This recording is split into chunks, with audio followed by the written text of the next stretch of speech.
মা, ও হচ্ছে। তোমার আর বলতে হবে না। কোথায় থাকো তুমি? আমি তো ভার্সিটির পাশেই থাকি। বাবা মায়ের সাথে? না, বাবা মা তো দুজনেই জবের কারণে শহরের বাইরে থাকে। আহারে, কষ্ট হয় না? না, ওই অভ্যেস হয়ে গেছে আর কি। দেখলি, কষ্ট হয় তবুও বলতে চায় না।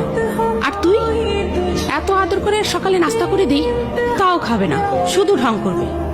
তুমি আবার আমার মেয়েকে ডায়েট করতে বলো না তো? আরে না, ও তো আমরা যখন ক্যান্টিনে খাইতে যাই তখন এরকম ঢংই করে। কই, মিথ্যা কথা বলছ কেন? ঢং কোথায় করি? আমি ঠিক মতোই খাই। আচ্ছা, যাই হোক, কি করো তুমি? আমি তো সফটওয়্যার ইঞ্জিনিয়ারিং করছি। সেটা তো জানি, কিন্তু আর কি করো? আর তো তেমন কিছু করছি না।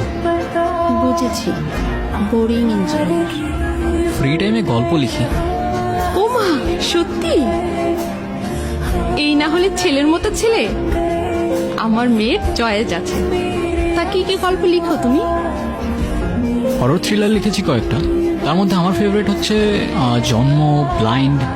আর যদি লাভ স্টোরিজ মেনশন করতে হয়, পুরো চিঠি, ইচ্ছে পাহাড়, আরো অনেক আছে। তা আমাকে কবে শোনাচ্ছ?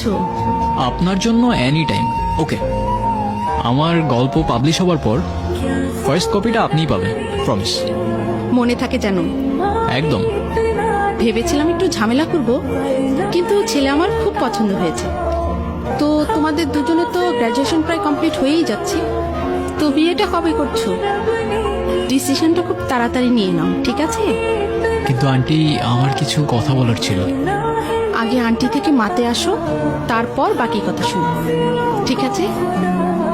আচ্ছা, তোমরা গল্প করো, আমি চুলায় রান্না বসিয়ে এসেছি। কিরে, মা কেমন লাগলো? অসম। আমি তো ভাবিও নাই এতটা ফ্রেন্ডলি হবে। স্পিচলেস। মাটা কার দেখতে হবে তো।